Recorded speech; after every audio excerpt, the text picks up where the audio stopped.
Hello and welcome everyone. This is week 5 of Healthy for Life. So I am so glad to see you all still here. I am personally having a hard time believing it's been 5 weeks since we started. So welcome to the presentation today. Let me go ahead and get that started. We've got a good topic today. We are going to talk about sleep. Does this resonate with anyone else? Sleep? So, getting some high quality Z's, how to improve your sleep, because make no mistake, sleep is one of the most important things that you can do for your overall health and to make yourself healthy for life. Oh, and before we go any further, you see that cute little button? He's 13 years old now. And yes, he did give me permission to use that picture in this presentation. So before we dive into sleep and some strategies with that, always got to start out by saying, how was your week? Hopefully you had a good one. As we are recording this, as you're participating in this, this is springtime in Montana. And one of my favorite things about springtime is when the flowers come out. I call these the sunflowers. I know that's not their scientific name. If any of you are in Helena, this is just up above Virginia Dale Street. I forget what the exact, I think it's called like the Rock Garden or something like that. But you can connect to this trail off of Limekiln. And when the sunflowers start going, it's gorgeous. So that is a great way to get a little exercise into your life as well.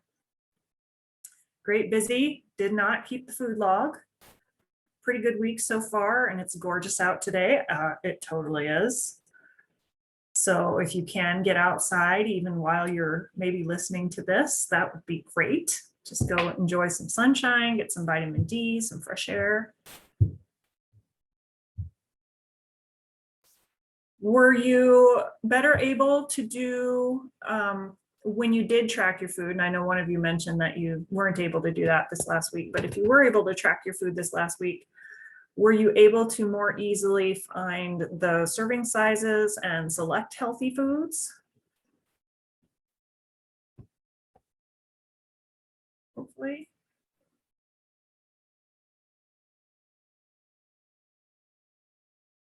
I haven't been feeling well and haven't kept my logs for the last 2 weeks, so I'm feeling ashamed and depressed. Oh yes, those are big words, aren't they?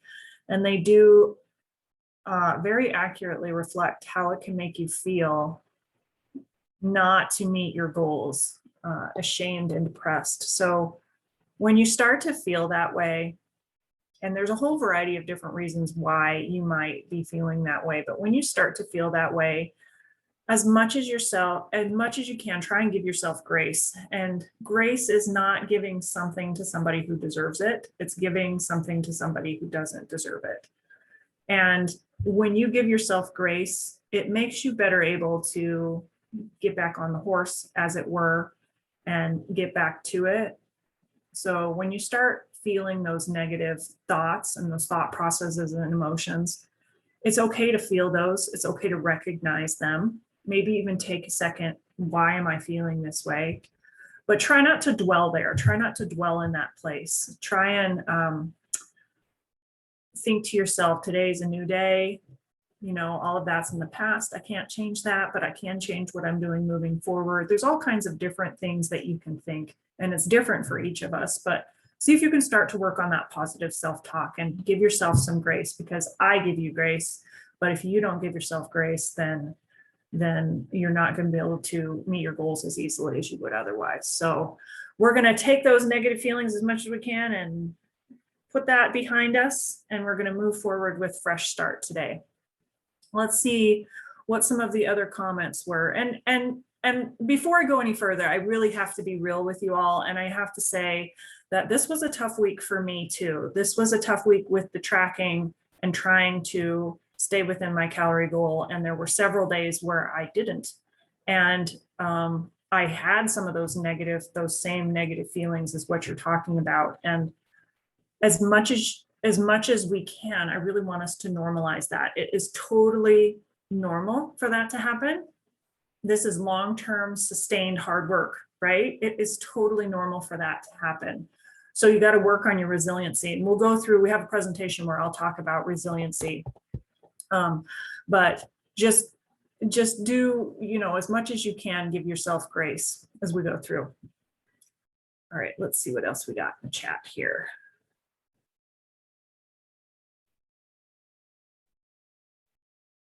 Didn't keep food log, but lost some weight. That's fabulous news. Getting easier to read labels and view serving sizes. Good. I'm glad. Focused on the calories, did look at the labels, tracking on my phone app and writing down on food log. I decided it was too much and just kept track on my phone app. Yeah. Amazing how long grocery shopping takes when I pay attention to the labels and the food that I'm buying.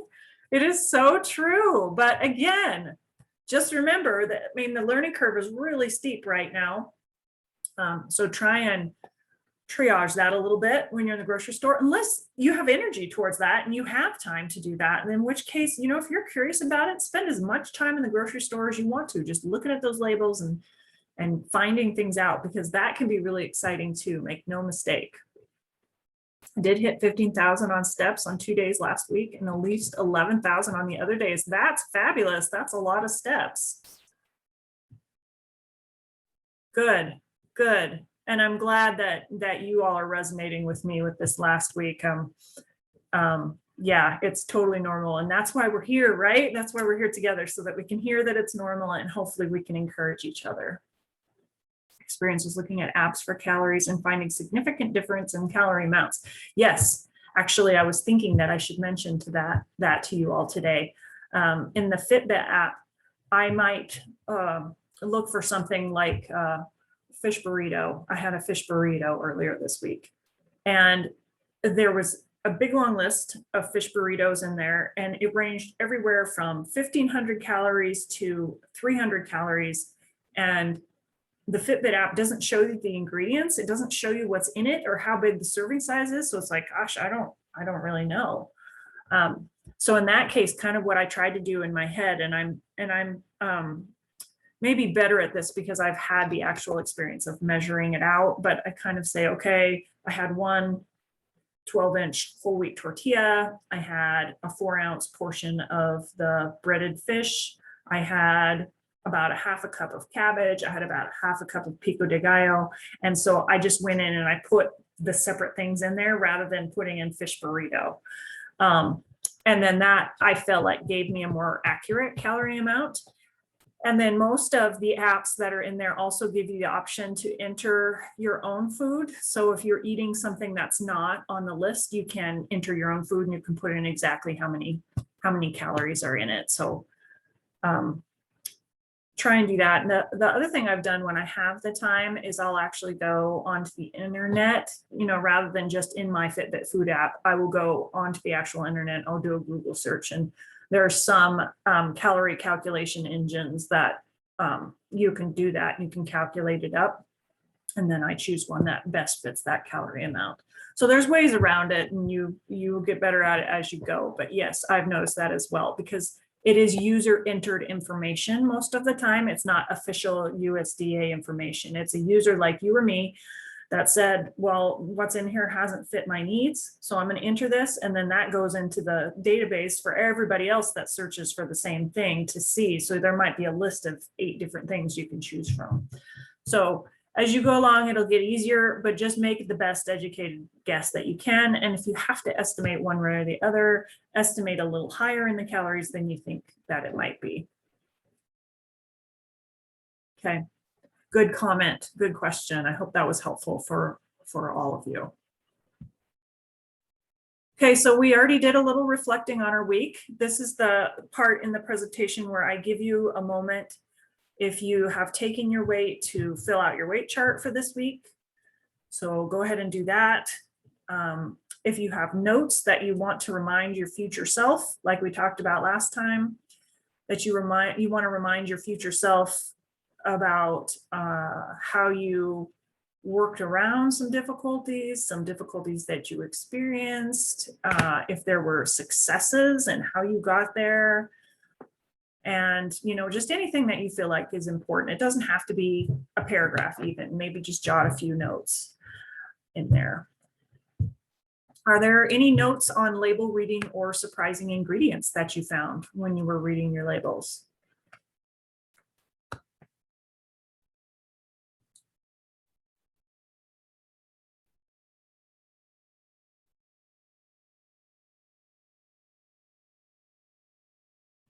It's hard to know when I'm not in the room with you how much time to give you to write. Main thing is serving sizes per package. Absolutely true. It's just like the ice cream example. I use that a lot because I think I'm a little bitter about the serving size that they use for ice cream because it's not reasonable. It makes it look like it's reasonable in calories and it's not. But when you look at the serving size, it might say half a cup. But then if you look, you need to look at the number of servings per package as well. So like if you have a, soda pop, say, like one of the tall ones, not one of the single cans, you might turn it over and look, and the calories say 160 or 180. You're like, oh, that's not bad. But you got to look at how many servings are in the package or in the bottle. And most likely it's going to say there's, 3.5 servings in there. And so if you multiply 150 calories times 3 or 3.5, that's actually a lot of calories in that package. So really good note. Yes. Your chicken sausages had no artificial preservatives in them. Mm-hmm. Yep.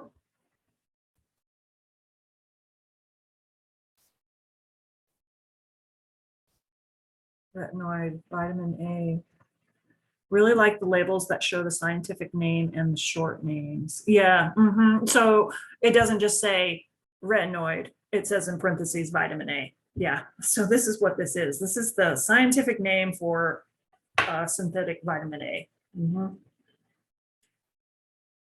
On vitamin A, did you know beta carotene, when the source is from beta carotene, is actually the safest source of vitamin A because you cannot reach an upper limit on that. It might turn you orange, but it won't hurt you. Just like, have you ever heard about those babies when they're first learning to eat food and they really love like the sweet carrots or the sweet butternut squash or kind of those orange foods, and they'll eat them so much they'll actually turn their skin orange? Yeah, that's the beta carotene source of vitamin A, and it's really safe. The only thing it'll do is turn your skin orange if you have too much. But if you're taking a supplement that has the retinol forms of vitamin A, that's where you want to make sure that you're not getting any more than 100% from, like retinoic acid or retinol or, any of those kinds of things. This is random trivia that's in my head, so I thought I'd share. All right. Okay, so here is our subject for the day: sleep.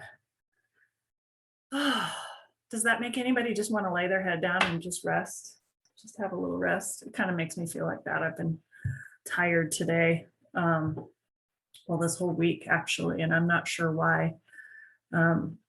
So if that's you and you want to close your eyes for a little bit and just listen to me, it's okay, because we're on Zoom, right? I don't mind. Just try not to actually fall asleep. And if you do, you can go back and watch it later.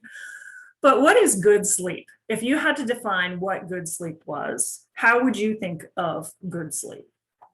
This is my best definition of what good sleep is. Our bodies need restful sleep every day. We know this. This is how our immune system rebuilds itself. This is how our body rebuilds itself. This is how our memories get stored. Sleep is really an important part of our life. It is not a waste of time at all. It is a very important part of our life. Each person is different, but a really good way to tell if you're getting enough sleep is if you wake up without an alarm, if you can get out of bed without a huge struggle, because I know sometimes bed is really comfortable, right? You just want to lay there and relax for a while, but you're not like conk falling right back to sleep after your alarm and struggling to get out of bed. And if you feel alert and rested for most of the day. So if you get up, totally normal to feel a little groggy right after you get up, but then that cortisol should kick in and it should wake you up and you should feel pretty awake and alert. In the afternoon, you shouldn't have struggles with falling asleep, like actually falling asleep. Our circadian rhythms, it's totally normal to feel a little sleepy in the afternoon, especially after you've had your lunch, but it shouldn't be like narcolepsy or, like uncontrollably just falling asleep because you're so tired. So that's what I mean by that, rested most of the day. On average, most people, and I've really hammered this home and I do believe it, there's no such thing as an average person. You are an individual. So this is just to give you a place to start. Most people need between 7 and 8.5 hours of sleep every 24 hours. So each day, and I put every 24 hours in there on purpose because I fully recognize that there are some people that don't necessarily sleep at night. They sleep during the day because of their job needs, or maybe they're just like my sister. I've always called it, she's a night owl. She just stays up really late at night, and that's just how her circadian rhythm works. So think about 7 to 8.5 hours of sleep every 24 hours is about what you might need. And then to get there, it's really important to be consistent. I'm sure that you've probably heard this before. You've probably heard a lot of this. Your wake up time, this is the part you may not have heard, is that your wake up time is just as important, if not more important, than your bedtime.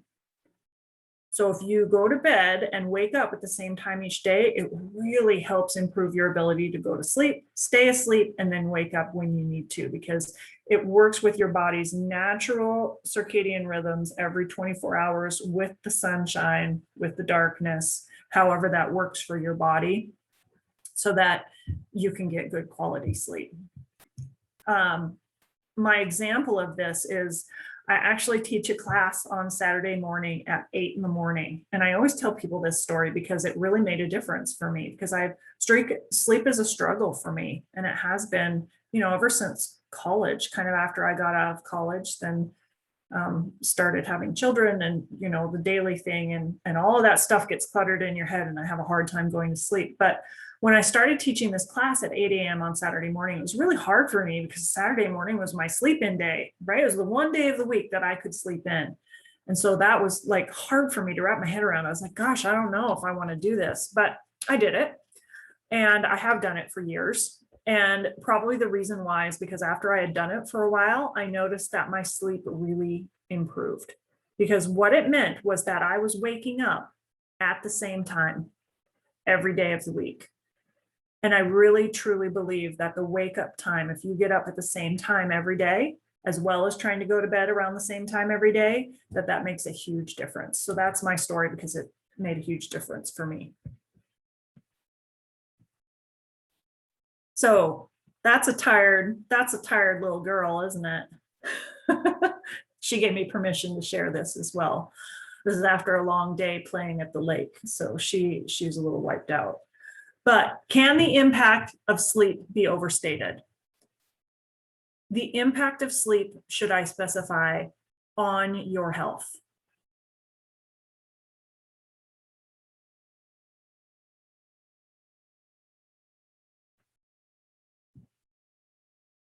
I really don't think that it can be. I think the more science that they've been doing around sleep, the more that they are really finding that it makes a huge difference in our ability to think, our ability to learn, our ability to socialize with other people, operate machinery, to grow if you're a child, to lose weight, to fight off diseases, to fight off sicknesses.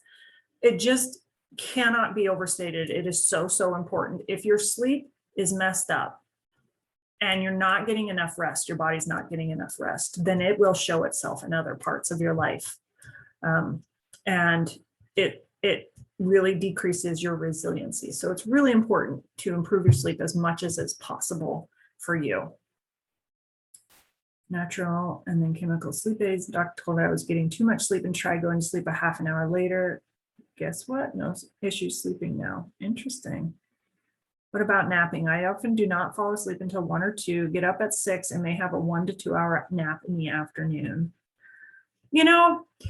The science is a little mixed on naps, but the majority of what I've read about naps is that they're most beneficial when they're right around a half an hour or so in the middle of the day. Now, I know I've worked with people who that's just their schedule. That's the way that their body works because they have work demands, or, as we get older, the sleep becomes harder and we end up waking up when we don't want to wake up. So as we get older, sometimes those naps start to happen. But for the most part, the studies that I've seen have indicated that those naps are most beneficial when they're about a half an hour or less. And if you have a typical work sleep wake schedule, that it happens before about 3 o'clock in the afternoon. So half an hour about 3 o'clock, before about 3 o'clock in the afternoon. So that being said, again, each person is individual. So if doing it that way works in your schedule and it helps you feel awake and rested, and you're not having trouble with not being able to heal or not being able to lose weight, it's probably fine for you. Very important. My husband had a sleep test and they said he hadn't gotten good sleep in years, and then they got him a CPAP machine and it's been good. Yeah. That's why I ask for your feeling for the sleep, not necessarily just how many hours do you sleep at night, because the way you feel during the day often is more directly connected with the quality of your sleep, not necessarily just how much time you're in bed or how much time you're asleep. So yeah, that's a good point. So sleep well to lose weight. I'm going to go through some of the things that sleep can affect that I feel like might be of interest to all of you. This one is really interesting, actually. Sleep regulates hormones linked to metabolism and appetite. They've done a multitude of studies that shows that people who are sleep deprived have a tendency to eat more. The hypothesis behind that is that your body is trying to protect itself because it's got a lot of damage happening that it can't repair with the lack of rest. And so it's trying to make up for that by taking in more food and more nutrients. That's the hypothesis, at least. But their studies do definitely show that you have a tendency to eat more if you're not well rested. People who average 5 hours of sleep per night are 50% more likely to be obese than those who sleep 7 to 9 hours. Could be a chicken or an egg kind of discussion there, which came first. Is the sleep causing the weight, or is the weight causing the sleep? Could be a little bit of a chicken or an egg, but there's definitely a connection between the two. I learned that a gluten problem was creating me to need 14 hours of sleep a day. Once I figured out how to change my diet, the problem went away. Yeah, that's interesting. That kind of goes back to the comment where your body was trying to repair itself. And so it was saying, go to sleep. I need to repair your gut from all this gluten that you're eating all day. Now, don't everybody go and think that you're gluten intolerant. It's actually fairly rare. You can cause yourself to be gluten intolerant by not eating those kinds of foods, because our body really only makes the enzymes and digestive things that it needs based on the food that you actually eat. But most of us, that's not the issue, but it is the issue for some of us. So if that's something that you feel like is an issue for you, if you feel like it's a food intolerance or allergy, then definitely go and see your doctor and let them help you out with that. But yeah, I would imagine that that was probably because your body was trying to repair itself, and so it needed that extra rest. Yep. Sleep well for your health. Sleep is when your immune system does its job. I always told my children that when they sleep, because kids resist sleep. It's like that meme I saw once that says, "Dear naps, I'm sorry I was so mean to you when I was a kid." True, right? As adults, we're like, "Oh man, I wish I could have a nap like that every day." But kids don't like to have their naps. They don't like to go to sleep at night. There's too much to do. It's too exciting. They're learning things and doing adult things, and they love it, right? And I would always really encourage my kids, you need to sleep. And there's a lot of reasons for that. But when you sleep is when your armies come out to defeat any little bugs that you have in your body. So it really truly is why you sleep, is when your immune system does its job. Sleep less than 6 or more than 9 hours a night is associated with an increased risk of diabetes. Again, chicken or an egg. There's definitely a connection, but we're not sure about causality. Lack of sleep is connected to mood, for sure. I'm not telling you anything you don't know there. It's also connected to depression, anxiety, kind of all some of those more common brain kind of thought process issues that can happen. It impacts your ability to deal with stress, so your resiliency, your ability to bounce back. I know myself, I mean, absolutely. When I'm tired, I am grumpier with everybody around me. I have a hard time dealing with anything that goes wrong, or I mean, it's really not a mystery that that is true. Sleep is connected to a host of other conditions, including cardiovascular disease. And again, the hypothesis is because when you sleep is when you're repairing yourself. So if you're not sleeping, you're not repairing yourself, and that can lead to chronic conditions or make them worse. For folks that wear Fitbits and feel rested in the morning, do you know what range their sleep score is? Oh, that's an interesting question. I can't wear my Fitbit to bed because I lay awake and think about how it's tracking my sleep. So is anybody else successful with that? I swear both my sleepless periods during the infant stages, my kids was highly contributing factor to postpartum depression, not just the hormones. Absolutely. Oh, absolutely. The lack of sleep after you've had a child, there was a few days in there where I actually, like, I felt like I was beside myself, like literally beside myself, watching myself going, who is that person? I don't even know you. I mean, just like breaking into tears for no reason. And yeah, absolutely. Yeah. Not just the hormones, also the lack of sleep. 72. Let's see. We're going to go back to the Fitbit question here. 72 for the range the sleep score is. I wear mine on, but the light comes on sometimes and wakes me up. My alarm is on my Fitbit. I can't wear mine at night either. Prior to 5 years ago, my Fitbit recorded my sleep as deep blue all night long. Now I only get dark blue if I fall asleep on my couch. Really? That's interesting. Is it because you're sitting more upright? Maybe there's breathing issues happening there. So 72 is the one answer we've got for you. I can do a little research on Fitbit and see if I can answer that question for you as well. So sleep well to work and play better. When you're well rested, you're more likely to be more physically active, which we want to do, right? We want to go for that walk. We want to have the energy towards that, and having that appropriate amount of sleep is really important to having the energy to that. Sleep deprivation impacts your coordination, agility, mood, and energy. Sleep affects your ability to make physical gains in endurance, cardiovascular ability, and strength.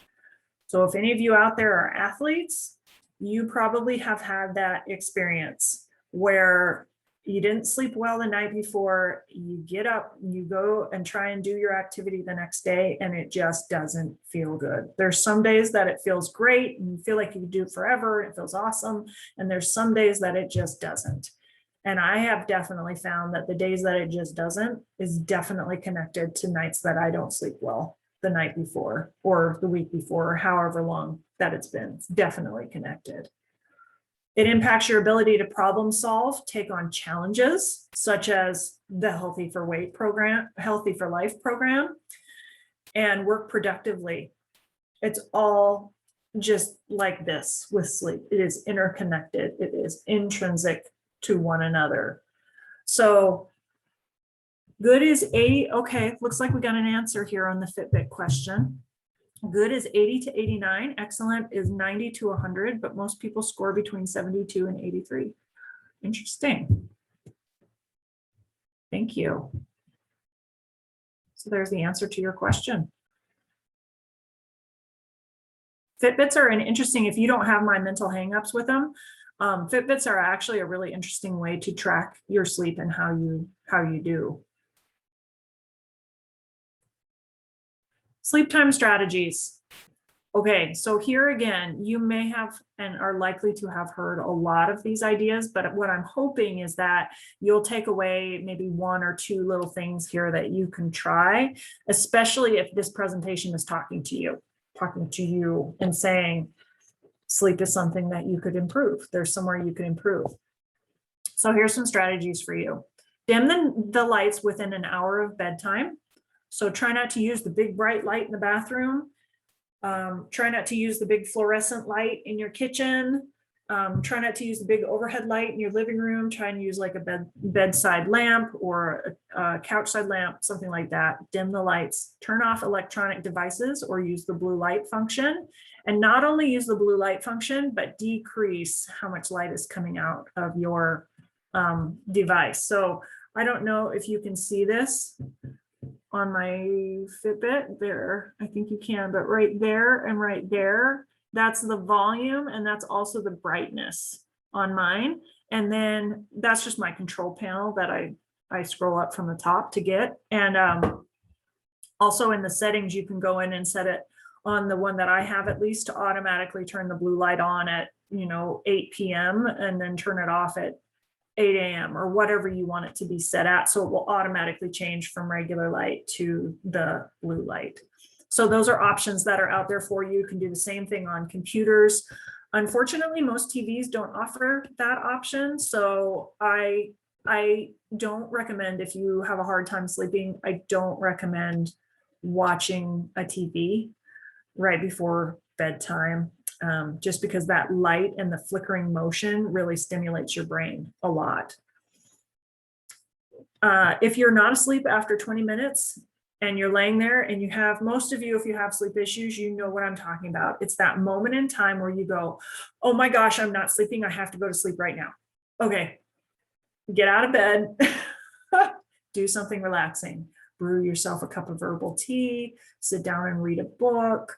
Maybe pet your dog for a little while, stand and look out the window, think your thoughts. Some people like to pray at that time. Some people like to meditate at that time. Some people like to journal, get the thoughts out of their head and put it on the paper. All of that is good things to do if you find that you're not falling to sleep. For me, it takes every minute of that 20 minutes to fall asleep. For my husband, it takes him literally 30 seconds. It's disgusting. It's not disgusting. I'm just jealous. And then try it again. Once you start to feel a little rested and relaxed and like you're sleepy, then try going to sleep again. Begin a routine that helps you relax each night before bed. So I always think about what I do for my kids. It's the same routine every night, right? We have some dinner, we have some quiet time activities, we go and we have a bath, we have a book, and then they get in bed. Not so much for my teenager, but for my younger daughter, especially, there's still that definite routine, so it's like cueing your brain every single time with each thing. Okay, we're going towards bed, going towards relaxing. Whatever your routine might be for yourself as an adult, warm bath, drinking tea, reading, relaxation, exercises, yoga, whatever it is. Replace your mattress every 5 to 7 years if you can afford to do so. Your mattress quality will really make a difference in your ability to fall and stay asleep. And check your alignment in bed. So the best way for me to describe this, and this has made a huge difference for me as well, physically speaking, because I have joint issues, is if you think about when you're standing up, think about good posture. So if you're standing, I want you to sit up nice and straight, right? Shoulders back, lifting your chest just a little bit. It's not like lifting your chest, but you know what I mean. Sitting up nice and straight, tucking in your chin, relax your shoulders, roll your shoulders back and down, right? So that's good posture. If you think about how your posture is here, and you imagine that you're laying in bed like this, right? That is how your posture should be in bed as well. Your spine should be straight. You should have a natural curve in your neck and your low back. Your shoulders should be back. Your chin should be tucked, all of those things. What I see a lot and what I've talked to people a lot is, especially side sleepers, if you're sleeping on your side, you have a tendency to curl up like this in the bed. Anybody else? So if you are like that, you get shoulder issues, neck issues, Think about when you're curled up on your side, sit yourself up straight in the bed, tuck your chin back, straighten out your spine and your neck in the bed, and lay down. Make sure when you're laying down that your pillow is holding your neck in alignment and it's not forcing your neck way up or making it go way down. Make sure that your pillow is right. So think about your alignment in bed, and that can make a big difference in your sleep and also in how you feel when you wake up the next morning. I really have been loving the gel pillows that they have at Costco, because those don't get as squishy as the traditional pillows do. But it really depends on if you're a back sleeper or side sleeper, if you sleep all over like I do. So you can always look at that. Oh yes, side sleeper curler for sure. Yeah, and if your shoulders hurt, just try that. Every time you think of it that you're in your bed, you catch yourself curled up, straighten yourself up, and it might really help your shoulders. Here's some more sleep strategies. Get up at the same time every morning. Already talked about this. I think you got it. Go to bed at the same time each night. Avoid taking naps if you can. If you must nap, less than an hour prior to 3 p.m. if you have that traditional schedule. And again, we talked about this as well.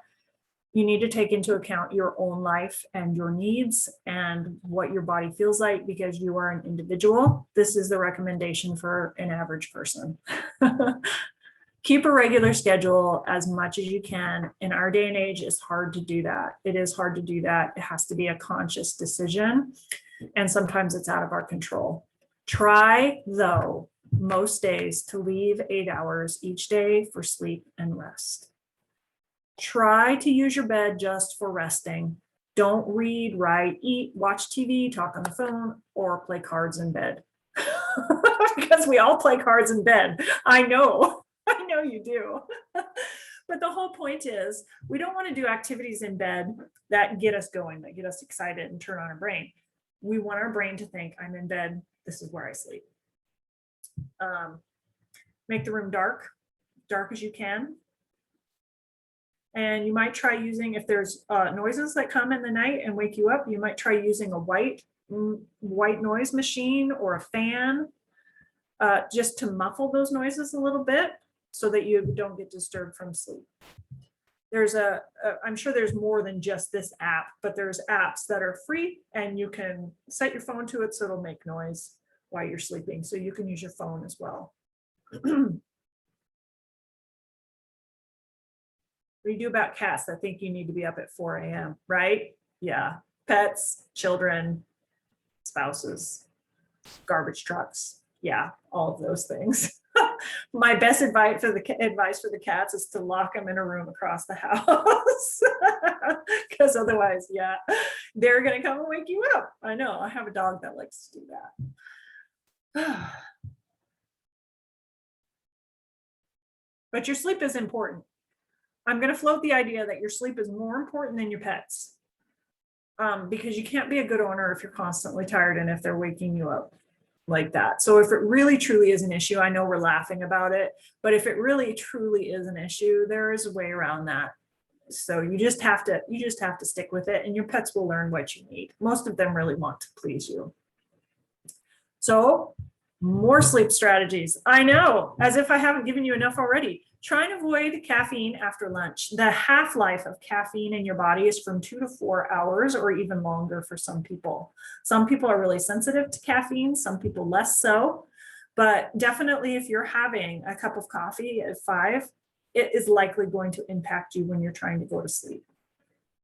So try not to have any caffeine. That can be chocolate, that can be black tea, that can be coffee, that can be energy drinks.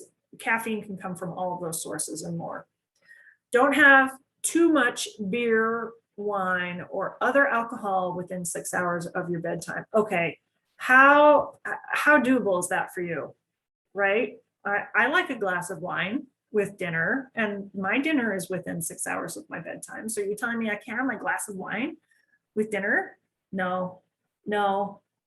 What I'm really telling you is that you need to do it in moderation.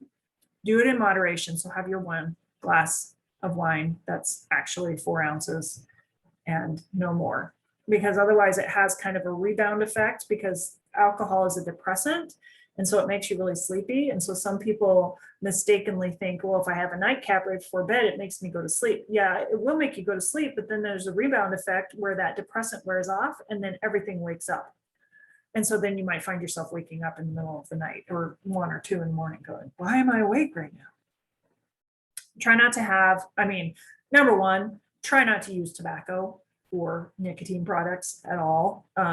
Number one, before improving your sleep, before losing weight, if you can quit using nicotine, then it's going to do you all the good in the world. But if you do, don't have any source of nicotine before bedtime because it's a stimulant. Try not to go to bed hungry, but try not to eat a giant meal near bedtime either. So you don't want to be laying in bed starving because that's going to make you be awake, but you also don't want to eat a giant meal because you trying to digest that food and that digestion process can keep you awake too. So try and be really moderate. Yet another reason why having a little bit of a smaller dinner can be helpful. Pets don't respect boundaries. That is the truth. Epsom salts, yes. That, well, there's a multitude of different salts out there now that you can use.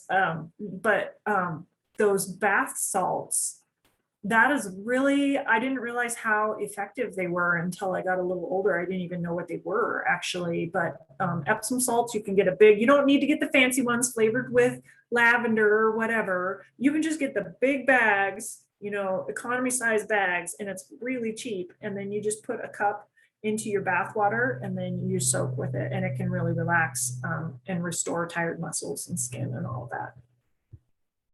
Avoid sleeping pills or use them cautiously. So some people use sleeping medication, and if you're doing that with your doctor and it's necessary for you, then that is your choice. If you at all can stop using them or use them very limited, then please do so. And I know that I go through cycles myself where sometimes I need some help with sleep and sometimes I don't. But try and use it really cautiously and try and wean yourself off of it if you can. Magnesium. Okay, so here we're going to get into this discussion because I didn't discover magnesium until I got older.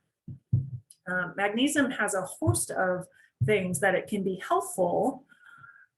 There's different sources of magnesium. There's magnesium oxide, magnesium citrate, there's oxalate, I can't even say it, but there's all sorts of different sources of supplements for magnesium and all sorts of different things that it does. And one of the things that magnesium can be helpful with is sleep. Melatonin, also kind of a sleep aid. I would put it into a sleeping pill category. It can be effective for some people, but it can also be habit forming. When I tried it, it made me feel horrible the next day. It made me feel like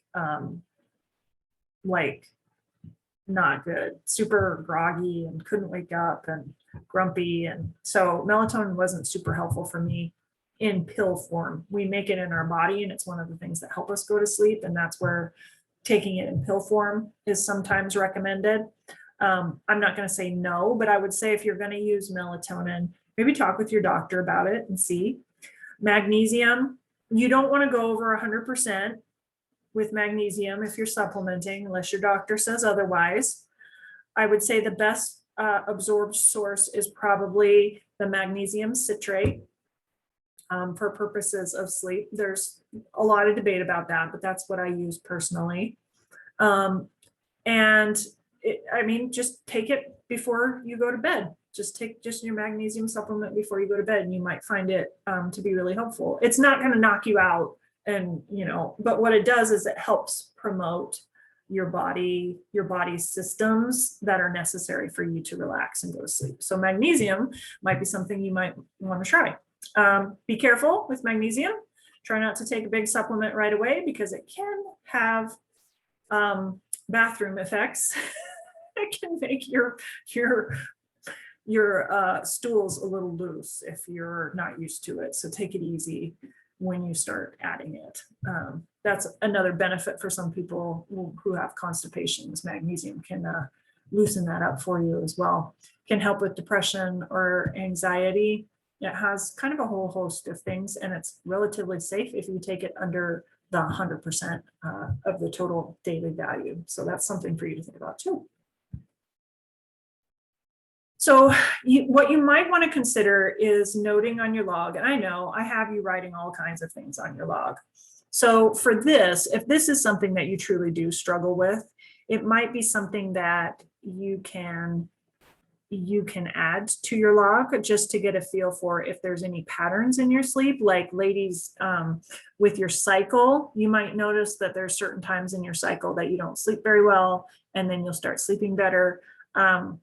As I went through my journey with struggling with sleep, it was super helpful for me when I finally realized it was connected to my cycle, because then I didn't think myself out of it the whole rest of the month. I was like, oh yes, I remember this is this time in the month, and I never sleep very well because of the hormones that are happening right now, and I know it'll get better. And that was really helpful for me and mine. So I try and bring that up so that ladies might be aware of that. Gentlemen, there might be issues for you with hormones as well. There might be other things going on. You know, maybe you sleep really late on Saturday and then you have a really hard time getting up on Sunday or Monday. Maybe there's a connection there. So writing it down on your log can be helpful if sleep is an issue for you, to try and establish patterns. Also, we already talked about Fitbit, but there's other apps and devices that have a sleep tracker, and that can help a lot as well.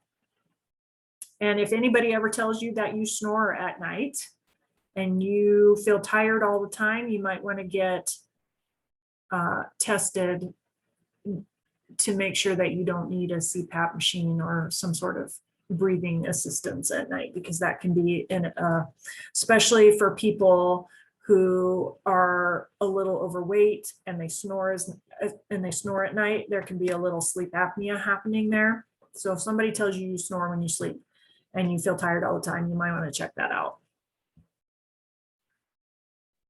Does it help with muscles too? Misty, give me more detail about what magnesium with muscles. What about going to bed earlier on weekends if you feel you need more sleep but want?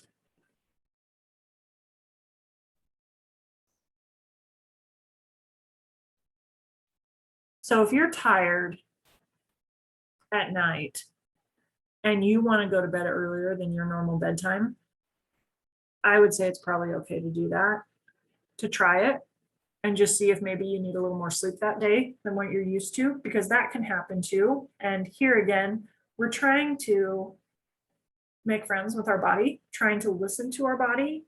And just like with water and with hunger, our body will talk to us about our sleep. So if it's telling you, I'm really tired and I want to go to bed and it's 9:30 and you don't normally go to bed until 11, maybe listen to your body. Maybe go and lay down in your bed and go to sleep. Now, if you start doing that and you start waking up way early in the morning, then maybe keep your bedtime the same. But if you find you do that every once in a while, you just feel really tired earlier, you'll sleep till your regular time and then you'll feel better, that's probably just fine. Just listen to your body. And if it tells you it's tired, then figure out why and how you can fix that.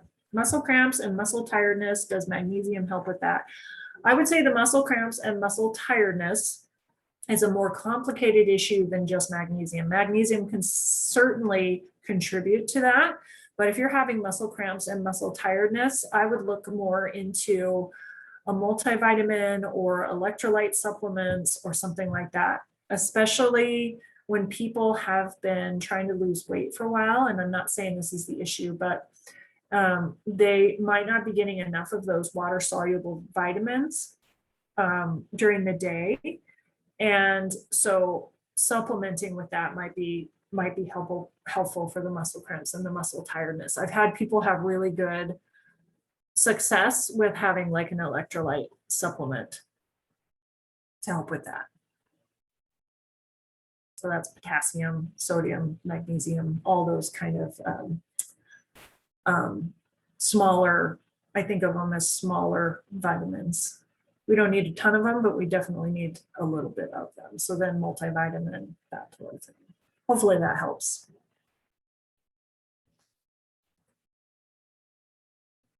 All right, food and fitness log. This week's mission is to continue to do it. So if you were one of the people who said, I had a hard time, I didn't do it this week. So maybe you just need to revisit if it's important for you to keep doing it and why it's important for you to keep doing it. And if it is important for you to keep doing it, then what the barrier was. If it was something that was transitory, like you were traveling or you had people in your house or there was some sort of special event and you can get back into it this week. If it was mental, like you just didn't want to do it, you were bored with it. It was having, I was having a really hard time this week with just like, I just want to eat. I just want to eat and I don't want to write it down. I was having that kind of thought process. And I've had a lot of experience with working with people. So I was able to bring myself out of that just with some strategies that I use to say, hey, no, let's go for a walk. Let's have a drink of water. This isn't you. This isn't how you normally eat. So just think about it. Just think about whether the food and fitness log is still important to you. Again, we're on the 5th week of doing this. Why for some of us, it might have gone quickly. For others of us, it might be getting to the point that you have to start resetting your priorities and saying, what are my priorities? And I know this is hard, but how can I make this more a part of my life? If it's important to me, how can I make it a part of my life so I'm not constantly having the struggle in my head? Should I, shouldn't I, should I, shouldn't I? Because if you can get rid of that, shouldn't I struggle, that can make everything so much more easy. If you decide, I'm going to do it, and there's no, I don't feel like it today, and then you have to go through all that with yourself. So trying to get there. So what I'm asking for you to do is the food and fitness log. Continue to do that. Take note of how you're progressing towards your other goals, whether they're weight management goals, whether they're sleep goals, whether they're exercise goals. See if there's anything that needs to be changed. Healthy habits goal. I mean, we've talked about a lot of different things that you can do. And here again, I'm going to reiterate to you, don't overwhelm yourself. If I was working with you each individually on health coaching, I could tell you that some of you would be like, okay, I need to go to bed earlier on the weekends, and I need to make sure and do my exercise 5 days a week, and I need to do my food and fitness log, and I need to check out new recipes. And what I'm saying, if that is you, stop, pick the top 3 doable things you can do this week and focus just on those. Top 3 doable things that you can do this week. So that's why I said, is the food and fitness log still important to you? Is that in your top 3 most important things that you can do this week to get you towards where you want to go, to take that step, another step that direction? Just think about it. So concentrate possibly on goal 3. That's the healthy habits goal. What is your healthy habits goal? Do you have one? Is it incorporated with some of your other goals possibly? Is there a place that sleep might fit into that goal? Do you want to prioritize it? Are you doing fine with it? Are you not? Is something else a more high priority this week? And you're just keeping this information in your resource bank for when you are ready to focus on sleep. Or maybe you're like, yeah, sleep is important. It's more important than this other stuff I've been working on. I really want to focus on that. Change your goals as you need to. Absolutely. Yes. And here's Calvin. And this is how we have all felt this way during this process. I can guarantee it. How come I can't stay up late? You guys can. It's not fair. The world isn't fair, Calvin. Isn't that the truth? I know, but why isn't it ever unfair in my favor? Do you ever feel like that? Absolutely, I feel like that for sure. I think the key is, I mean, in my Pollyanna head and when I'm feeling positive, definitely the key is You got to focus on the stuff where the world truly is unfair in your favor. It's just that we don't see those things because it doesn't make us uncomfortable like it when it's unfair.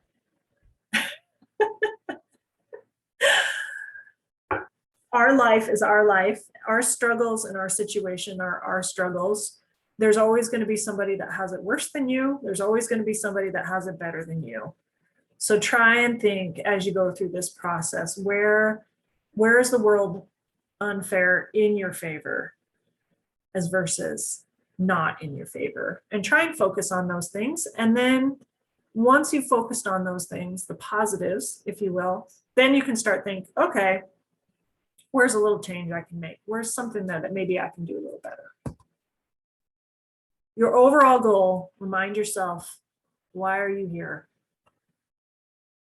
Remember at the very beginning when I said, write it on a Post-it, put it on your mirror, put it in your car, make it the screensaver on your phone or on your computer, post it in your kitchen. If you did that, take a look at that. Remind yourself, get it in your heart, get it in your brain, get it in your guts. This is why you are here. This is the most important thing. So that hopefully as you go through your time, you can remind yourself of that and let those other smaller, less important things fall away. Practice positive thinking. We've been talking about this quite a bit in this session today. Focus on what's right so you have the energy to fix what's wrong. I'm going to say that again because I feel like this is really powerful. It's really powerful. Focus on what's right so that you have the energy to fix what's wrong. I just said that not even a couple of minutes ago in a slightly different way. If you focus on how the world is unfair in your favor, the positive stuff, then you'll have the energy to deal with where the world is unfair to you. The negative stuff, right? Or not even negative. You don't even have to think it that way. Think it more like things that can be improved, things that could be better. It's okay the way it is. Maybe it can be a little better, right? Focus on what's right so you have the energy to fix what's wrong. So do what you've decided to do to meet your goals, including the food and fitness log, maybe looking at that sleep, being aware that that's a component to your overall health and how you feel and how successful you are towards meeting your goals. Try and take your weight this week if you can. And hopefully you've all gone and gotten a health screening so that you can set that baseline weight, or you had one before you ever came into the program. But if not, please make sure and do that as well. Okay, so think of any final questions that you might have for me, and I'm going to read you some Calvin.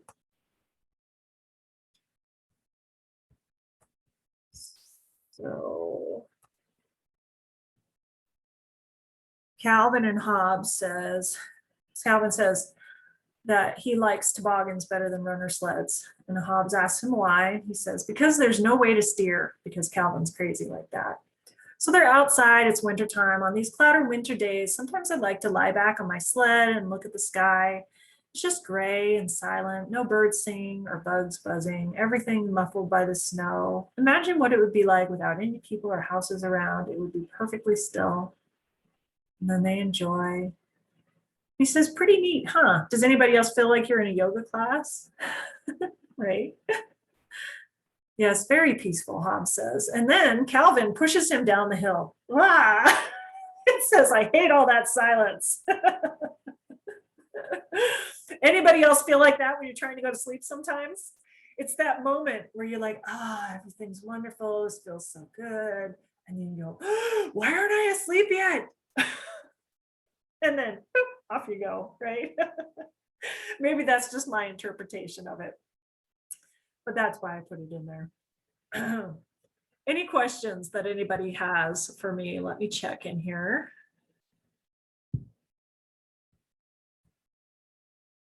Every night, yep, every night.